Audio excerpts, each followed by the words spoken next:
Hey, buddy. Hi, buddy. How are you? I'm living.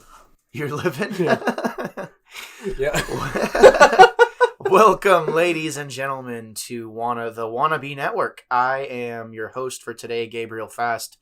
And if you can't tell, we're doing an in-person podcast today. We're going to be talking about Chapter 18 of The Mandalorian. And I am joined by my good friend, Elijah Middlesworth. Hello. We're at Chateau Middlesworth this evening. In the space. We're broadcasting from the space. That's exactly right. We're in the space. And I have to say, you and your wife, Allie, the vibes are immaculate. I just have to say that. Yeah, she's got pretty good taste. I'm not gonna take credit for it up here. It's the exact same with my wife too, dude. Yeah, I will take credit other places in the house, but here she's kind of taken over, and she's really blossomed. Yeah, I really love presenting an idea for a room to my wife, and then she gets the better ideas, and then makes it better. I have the general idea, but she makes wives are awesome. Yeah. That's the whole thing. But we're not here to talk about our wives. Elijah, we're here to cover Chapter 18 of The Mandalorian. It is called, what is it called? Do you remember what it was called? The Mines of Mandalore. The Mines of Mandalore, correct. Whereas Chapter 17 was The Apostate. Now, last time, I had Ethan Maestri and I think I had Mikey on for the first episode. Did you listen to that episode? I'm about halfway through it. I've been super swamped where I haven't been able to catch up on my normal episodes. Right, so you didn't get to give any opinions really on Chapter 17. So what did you think of the season, opener? So initial thoughts, actually I was very disappointed. There's a lot to be sought after, afterwards. I felt kind of robbed a little bit. I felt and we can get into it a little bit, as a whole, these two episodes I felt would have been better as one, long episode. I agree. And not split up into two. I 100% agree. Because waiting 7 days to see the next the B part to the first episode really wanted me to make pull my hair out. So yeah. So initial impressions are not good for the first episode back. I mean, when I first saw it, I mean, it's Mando, it's Star Wars. Obviously, I'm going to enjoy it no matter what. But there's a lot to be desired when I was done watching it. I felt kind of robbed. But now watching the second episode, it makes sense, and I have a little bit more of appreciation for it. But yeah, disappointment for his season opener for me. Yeah, I agree with you, and I feel validated in some of my opinion as well, because I definitely don't want to be that guy, that is never satisfied.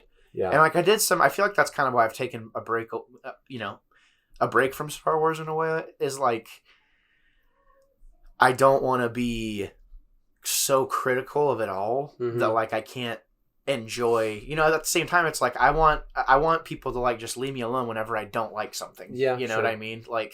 I'm not going to be excited for every facet of it. Right, sure. You know what I mean? But that season opener was lame. Yeah, I'm glad you agree, because I did not like it. I mean, even Emma, my wife, who's not very casual fan, it's this should impress somebody that's returning. Right, a casual fan that's returning to watch the show. Right, should be oh, cool. But she was man, that was kind of lame. I feel like that we saw the first episode in the trailer for the season. And I felt we already knew what was going on. Right. I mean, it was just it was a 30-minute trailer is what it was to me. I agree. And Mikey called it. We're going to get into a little bit later how wrong I was about some of my predictions. But Mikey totally called it last week whenever he said that this is going to be kind of a team-up season to get to the big picture, and we're going to kind of talk about what that bigger picture is. But Chapter 18, we're here, the Mines of Mandalore. I felt like this is a really strong episode of the series in general, and really, really enjoyable. I've watched it 4 times now, and it's man, each time I pick up something a little bit different, and that's a really cool feeling as a longtime Star Wars fan. Especially one that hasn't really been into Star Wars these past 6, 7, 8 months. You know what I mean? So I really enjoyed it so far. But we're going to go beat by beat. So we start in Tatooine. And I think you and I kind of both agreed. This beginning sequence with what's her name? Pelly? Pelly. Yeah, Pelly. You hear that? She's purring like a nuzzle shrew.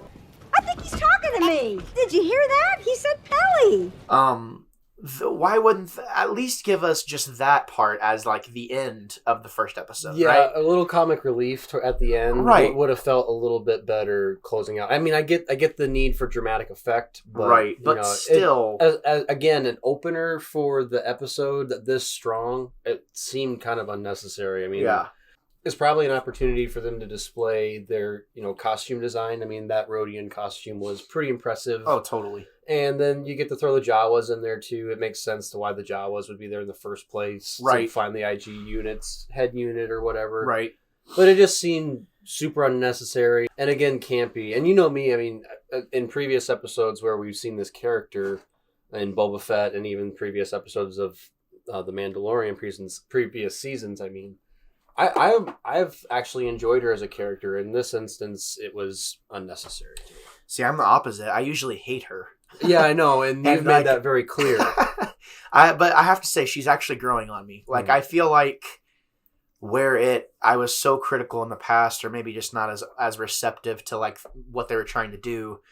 It's like her comic relief totally just like softened me a little bit. You know what I mean? It like made me more like receptive, I guess, to what was to come. But yeah, and I think she's falling into the role a little bit more now. She's getting more experience with the character. I agree, and she's getting comfortable in her own shoes. She's a little less try hard. Yeah, I agree. She's definitely growing on me. So this like speeders, it looked like maybe some swoop bikes. Did we see that? Yeah, it looked like something was racing, or whether she did make the comment that people get wild and crazy during Boon to Eve, which I thought was just a race. Right? Yeah, a pod race. I thought the exact same thing, but apparently it's like a week-long holiday. Right? Yeah, that's kind of wild. Like, it was kind of cool to see. It kind of reminded me of those moments, like in the remasters of the original movies, like that were CGI. Whenever the end of the movie, like you see all the different planets that they're flying through, and you see like everyone's victory. Yeah, they're celebrating. Exactly. Like it kind of opens up the character of the world a little bit more and gives it more texture and personality. Right. And it was interesting to see Tatooine like that. Yeah. You know what I mean? Yeah. Like, I really thought that was cool. Yeah, I thought it was neat too. Was she like hustling these speeder races? Like she was doing something shady, right? Oh yeah, for sure. I mean, like, she was taking off parts that were perfectly good, right, saying they were bad, and then telling the Jawas to paint them a different color so they looked like different parts and put them back on. Yeah. No, she's a character. I mean, it is Tatooine. Yeah, you know what I mean? Yeah, like, it's Mos Eisley. I mean, come on. We get introduced, so it was made abundantly clear to us that the IG unit is not going to be able to be rezzed at this moment. So then we get the introduction to the R5. Now, I was holding back while we were watching episodes so you could enjoy it, because we watched it together 2 times now. Yeah. And I said, hey, is that the same R5 unit from A New Hope? And you were like, no, it's not the same one, blah, blah, blah, blah.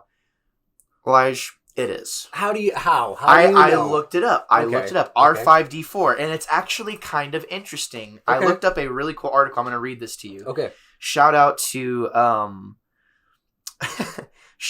Inverse, Ryan Britt at Inverse, to which it says, The Mandalorian Season 3 just changed Star Wars history with one weird detail. Look, this R5 unit has some weird canon. That's right. The droid that almost took R2-D2's place in A New Hope, R5D4, is back in action once again. In The Mandalorian Season 3. After he was unable to piece together IG-11 in the previous episode, Mando heads to Tatooine. He goes on to say that. So here's something kind of crazy. It says, who is R5D4 in Star Wars canon? Okay. Although Luke Skywalker refers to R5 as this R2 unit, R5 is obviously an R5 unit. But like R2-D2, R5D4 is an astromech, meaning he's the type of droid that guides a starfighter through hyperspace. Right. In A New Hope, Uncle Owen and Luke almost bought R5 from the Jawas instead of R2. But because of a bad motivator, this droid was left behind and R2 is picked instead. We know this, right? Yeah. So it says, this in fact, of course, sets up the entire story of Luke Skywalker because R5D4 obviously didn't have a secret message or the Death Star plans stored inside of it. Sure. Okay. Here's where it gets kind of crazy. According to the canon short story The Red One, written by Ray Carson and published in the 2017 anthology From a Certain Point of View, This is canon. R5 sabotaged himself after R2-D2 claimed the rebellion needed him to. What? R2 was so persuasive that he basically talked R5 into blowing up.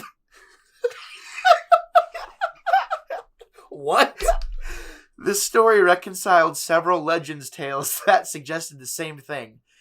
R5-D4 was really a hero who blew his own motivator to save the galaxy.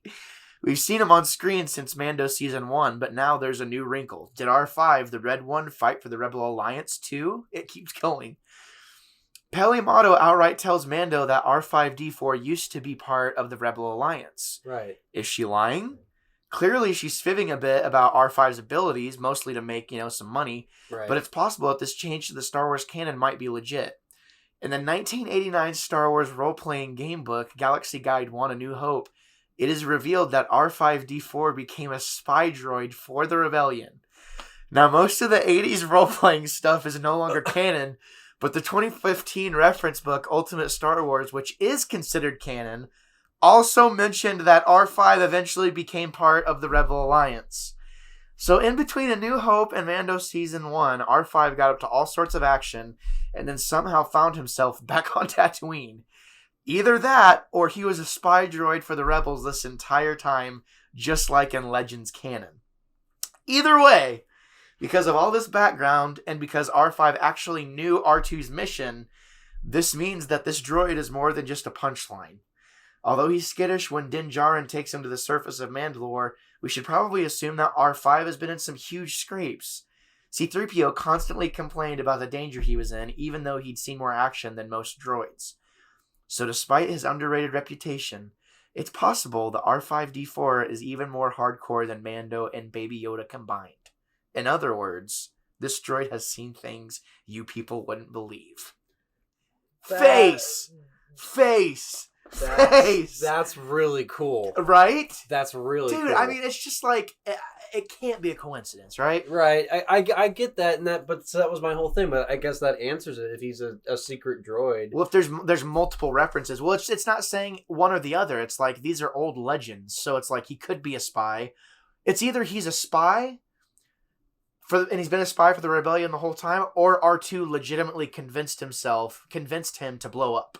Like, that's what it was saying, is like that book, A Certain Point of View, that's the story, is R2 literally convinced him to blow up. Huh. Yeah, so you were wrong. Yeah, I guess so. That doesn't happen very often. Whatever, it happens every time you come on this show. Oh, shut up. All right. What did you think of Grogu, like, flipping out of the ship? Oh, into Peli's arms? Yeah. I mean, he did it with Luke, so I mean, why wouldn't he put it to use in normal day life? Right. So, did you get to the point in the first episode where I talked about how he was using the Force in conjunction with serving himself in some way type thing? Whenever he picks up the candy? The candy. So, I made the parallel last week where I was talking about, like... Oh, no, I didn't get to that point. Okay, so I made the parallel how, remember in Attack of the Clones, what does Anakin do in front of Padme? He grabs that peach with the Force. Yeah. Okay. And she says, if Obi-Wan saw me doing this, he'd be very grumpy. Uh-huh. So Grogu does the same thing with that candy, but no one's there to tell him no. Mm-hmm. So he's able to use the Force for selfish desires right at that moment. Okay. He's able to show his display of the Force. Sure. He's been doing good things up to this entire point, but it leads me to something we're going to talk about a little bit later about what the future is. What is the future for Grogu? What's the future for Din? And I feel like they're showing us him doing, it could be nothing, but the deep conspiracy theorist inside of me wants some of these things to potentially be options. You know what I'm saying? Okay. So we'll get to it though. Okay. So pertaining to Grogu in the future. Okay. I just wanted to mention that him using the Force to do things. I mean, it would be wild if Yoda. It would be weird if Anakin did the same thing, if he used the Force to like greet somebody in that same way, right? Mm-hmm. Like, it would be strange. Well, yeah, sure, I guess. Yeah. So that's all I'm saying. And this episode establishes that Grogu can communicate. He is aware. He's aware enough to act in conjunction with something happening to him. Yes, yeah. He's shown us that. That's what they're showing us. Yeah. So anyways, we leave Tatooine, and then we get the navigation scene. You know, it kind of goes in conjunction with what I was just saying. You know, it shows us that Grogu is learning. Mm-hmm. Grogu can act in conjunction with things that happen to him.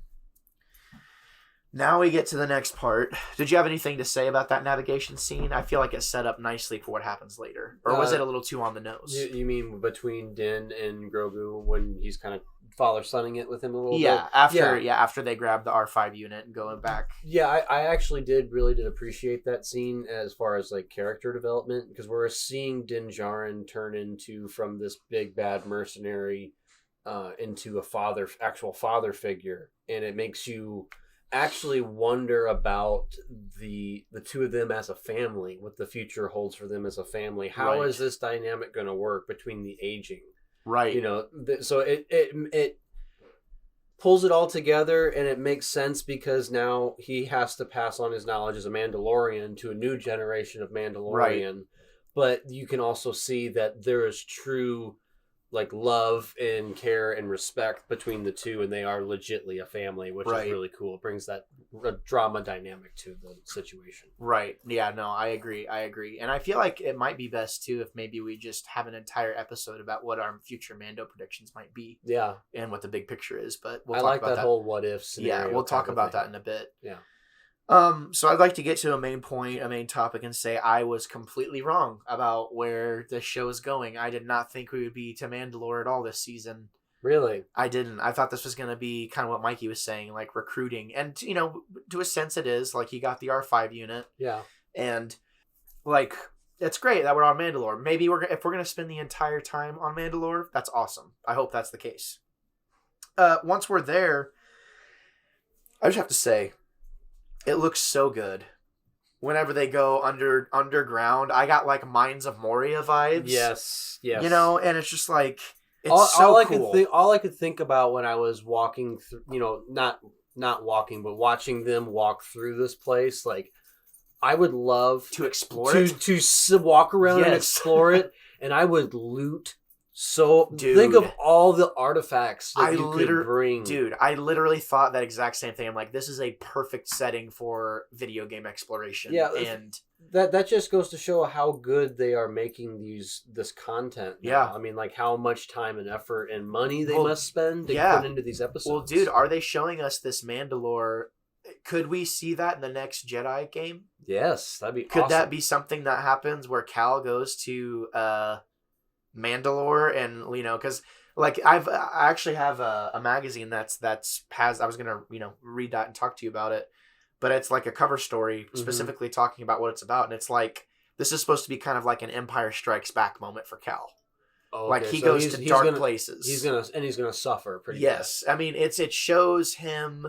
I mean the cover story, it's him with his lightsaber.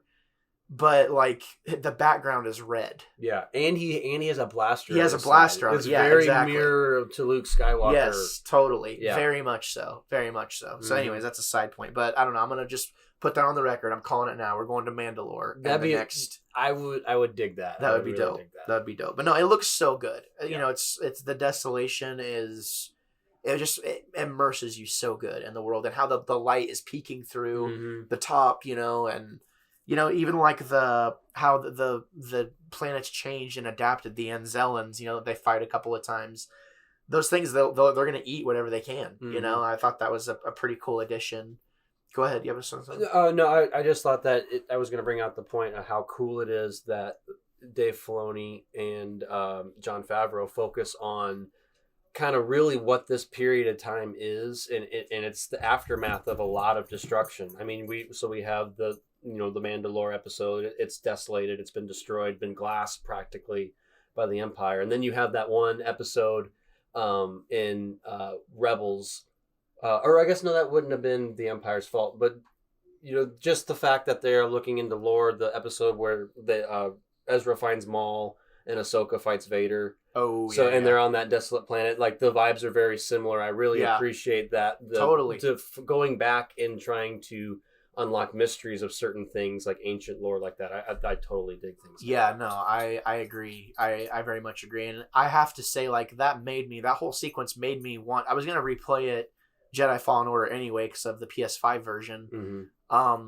but that really made me want to because of the temples you can explore, and I very much did not explore that game. Like I just jetted through it. Really? You didn't take the which is time? funny because I love Metroidvania, and but that's a whole other conversation. Mm-hmm. So Din he's looking for the waters of Mandalore, right? He's on this quest to baptize himself again or whatever. Saw a couple of fights. Then we get to arguably, one of the biggest things of this episode, which is the hermit crab droid thing. There's a lot of speculation as to what this thing is. It hasn't been confirmed what this is yet.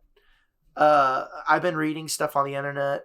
A lot of people think, first thing I thought was it looks like General Grievous's race, the Kalish, I think, or something it's called. Yeah, I've never really dove into that part of the lore. I was completely shocked to see something like that, though. But we know it looks identical. Yeah, it really does. And I mean, we know that race is like a trophy race, and they're very into upgrading their bodies with robotics to help them in their hunt. I was looking up some stuff about General Grievous, and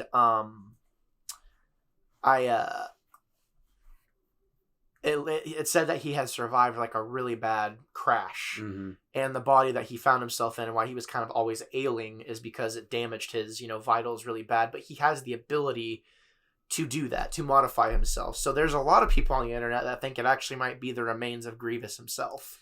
What do you think of that? I think that's kind of a stretch. I mean, it's possible. Not the more that because we kind of talked about this before off mic, but right. What was the big thing that I said? The big thing that you said was that he survived this. He survived something like this before. Well, no. Who else did we see that we thought was dead? Well, I guess Darth Maul is a good Darth Maul, Boba Fett, multiple times. But the only difference is with Boba Fett. I mean, Boba Fett got eaten whole. I mean, it's logical. You could logically say, okay, he would survive that possibly. But General Grievous got shot in the heart 7 times, and his eye is literally burned out of his skull. I mean, I don't think you're coming back from that. I mean, I'm just saying it could be a nod. I'm not. It's Star Wars, man. I mean, he does only have one eye, so I mean, maybe one eye was damaged beyond repair. Right. Yeah. But, I mean, I think it's very unlikely that is Grievous. But I mean, we've gotten hints as to stuff. It's like we've gotten hints ooh. Yeah. I would say General Grievous very much is a fan favorite. I think that character... he very much is a cult favorite. I think there's just so much. There's so much again. Good thing you said Boba Fett. It's the mystery we have. Right. We have limited. We had a limited exposure initially. Right. To General Grievous. Right. One movie, and he wasn't even in the whole movie the entire time. Right. And then so that's all we had, and he was a fan favorite then. Then we got a couple episodes for Clone Wars. He showed his face in, and he actually showed his face first, I think, in the first animated series. I think that was his debut. I don't think his debut was in Revenge of the Sith. No, his debut was in Genndy Tartakovsky's Clone Wars. The original Clone Wars. Yeah, which is one. I would love to do a breakdown of that because that is so good. I've never watched those. Oh, okay. We're going to talk about that later. Okay. So yeah, I think it's pretty obvious that it probably was a Kalish or whatever it's called. I agree with you there. I can say confidently, I think. Obviously I'm always going to throw out those devil's advocate things as much as I can. I seriously doubt it's General Grievous. It would be cool. I mean, it would be. We saw Boba Fett tame a Rancor, so anything's possible, guys. And I'm not saying that if it is General Grievous, I'm going to be mad. Right. But I highly doubt. I just need an explanation. Yeah. That's all. Yep. I think it's just maybe a nod. We're at least getting a nod to something about that in the future. I think. Sure. They reminded us that that's out there for a reason. Right. And they showed us what it can do, what that race can do. Mm-hmm. So if they showed it, if that was indeed General Grievous's race, I just think it's logical for them to bring another thing back for them to make money off of. And if that wasn't General Grievous, I think they're paving the way or an opportunity for him to potentially come back if he has the same capabilities that thing did, But again, that's a big if. I do think that we revisited it for a reason. Mm. So Din obviously gets abducted by that thing. And then Grogu with his newfound navigation ability, at least we got some, explanation of that. It wasn't like a Rey Skywalker situation where it was just nothing. Yeah. He goes to get Bo-Katan, and dude, I just cannot quite figure her out. I think that may be part of the point because it's when she returns to Mandalore, it's like she would probably feel very weird. Sure. But I can't like place myself in her shoes because, and I think maybe that's kind of the point, you know, is we're not supposed to kind of get where she's at mentally, but we know where she's at mentally, but we can't empathize with it because we're not royalty. You know what I mean? Like that type of thing. And it's not even a typical type of royalty. I mean, right. We don't really have a warrior race like that. Exactly. That we can really closely compare it to, that we know much about. Right. Yeah. And didn't you say she's like pushing 60, right? I want to say so. I want to say that I read somewhere that by the time that Darth Maul had taken over Mandalore and Order 66 had been executed, I want to say she was 27, 28. So what would have been since Order 66 to Return of the Jedi? Probably 30, 35 years, possibly. Yeah. And then another 7 years on top of that. So I mean, she's up there. She's close to 60. Yeah. I like it. I like in that moment though when she's fighting those Anzellans, she looks at the baby and the kid, and she's like, "Did you think that your dad was the only Mandalorian?" Insinuating that all Mandalorians can do what she just did at 60. Sure. And to me, it just kind of reminded me of like the immense respect that their presence kind of demands, and kind of like that pomp. It kind of reminded me of the Saiyans from Dragon Ball Z. Like every time Vegeta fights somebody, even though he's had enemies that were also Saiyans, he always acknowledges how great Saiyans are. Mm-hmm. And like doesn't dog his own race. And I thought like Bo-Katan's subtle way of doing that here was like, I totally bought that she believed that, you know, that she believed that Mandalorians still should demand respect. Yeah. I'll agree with you for sure. Yeah. What? No, I was going to say something, but then it wouldn't make sense. So never mind. I'm going to pass over it. All right. So the rescue is cool. We see, you know, her stab like the more like biological form of the whatever that monster was, and then like when the head disconnects and like crawls into the mech, and then she kills that too. That was the whole rescue sequence was cool. It was like draining Din's blood, you know. Yeah. I do want to point out that they continuously put Din in peril, and they do that so that whenever he dies, inevitably, it's devastating, but it makes sense. Yeah, because he's a good fighter and obviously a good soldier, and he gets out of a lot of pickles, but Han Solo got killed by his own son. Yep. I mean, all these guys things can happen, yeah. All these guys are good, but they're just guys. It's kind of like the Ned Stark thing where it's like this guy's honor, he is he has to have a purpose. That's the whole point of him trying to go to Mandalore, is he's trying to fight for what he thinks is right. And it's almost like to a fault, because he continuously puts himself in these situations.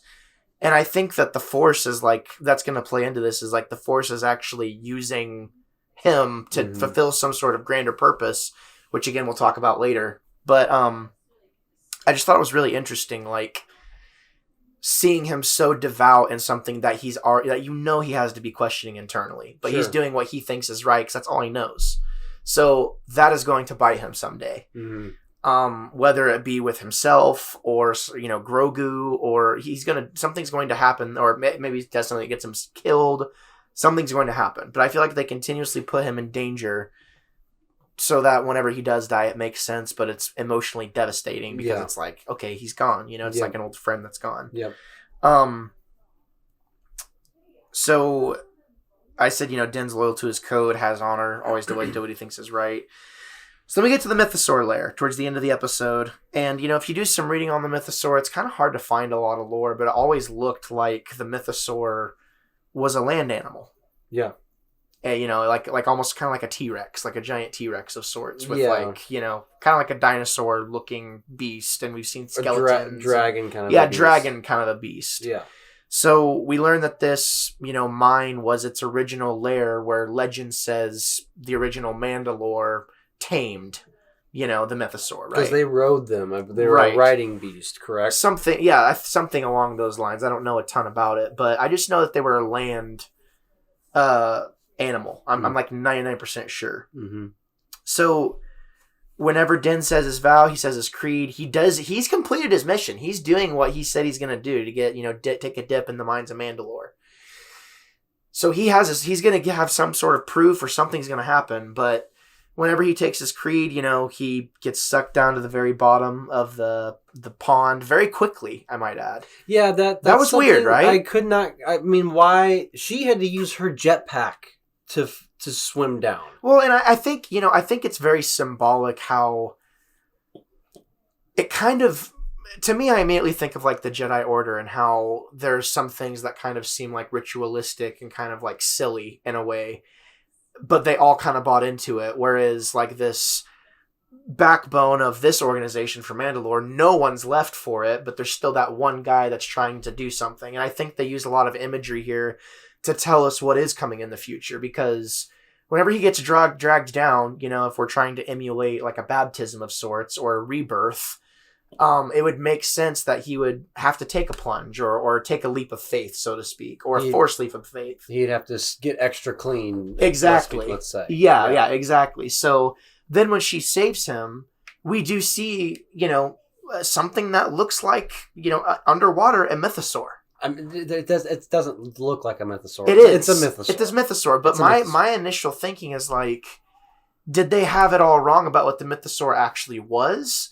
Or did the mythosaur have to adapt to whenever the planet, maybe the mythosaur's lair was that way. You know what I mean? But, through the destruction of Mandalore and, kind of like, I'm assuming mines caved in and that sort of thing. I mean, it had to have, right? If the planet was desolate at that point. Well, I think about this, I kind of was reflecting back after the second time that we watched it and just kind of thinking about, this whole scenario about what we talked about the mythosaur. And I think this might be one of the original ones from all that time ago. And it just was forgotten about. And no one knew it was there. No one knew it existed. And I think what happened is, what did Bo-Katan say? That Mandalorians continue to fight each other for year after year after year. Yeah. So think of all the years of change, right? Of falling on top of each other, civilizations crashing and crashing and crashing, millennia of it since we first last saw a mythosaur. Yeah, maybe they are a land and a water creature. Maybe that's just how they are, and then they retreated to the water. Yeah, and maybe that's part of it too. Is like maybe Mandalore. And all that information was just lost. Well, I feel like if they're trying to give us that information of what they thought they were doing, they thought was the right thing, but it wasn't quite right. Like the truth was buried deep below. Yeah. So kind of like uncovering that and like realizing the truth, which is in kind of conjunction with the theme of the episode, and learning that Mandalore is in fact not poisoned. It's not, like what the Watch said it was. Which I thought that would have impacted Din a little bit more. Well, and we don't know because he didn't say anything. I feel like he's out to prove his point anyways. So he's going to get baptized to get baptized, you think? Just to prove a point no matter what? I think so, yeah. Like, and I'm not sure what his plans are, but it's difficult to say where we go from here. But whenever we get flown up, we see the mythosaur, whatever, I think that's very symbolic. I think the truth has been like buried deep below, and Mandalore was not ready to, Mandalore's ways were not right. Right. So the mythosaur could not thrive. The symbol of what they were actually supposed to stand for. It hasn't been what it's supposed to be this whole time. And maybe Din is going to be the start of what changes that, potentially. Sure. Yeah. Since he knows both sides. He's learning both sides, like the Watch's side as well as Bo-Katan's side. So he's kind of navigating both sides. Yeah. Which, kind of dueling the idea of like a light side and a dark side, right?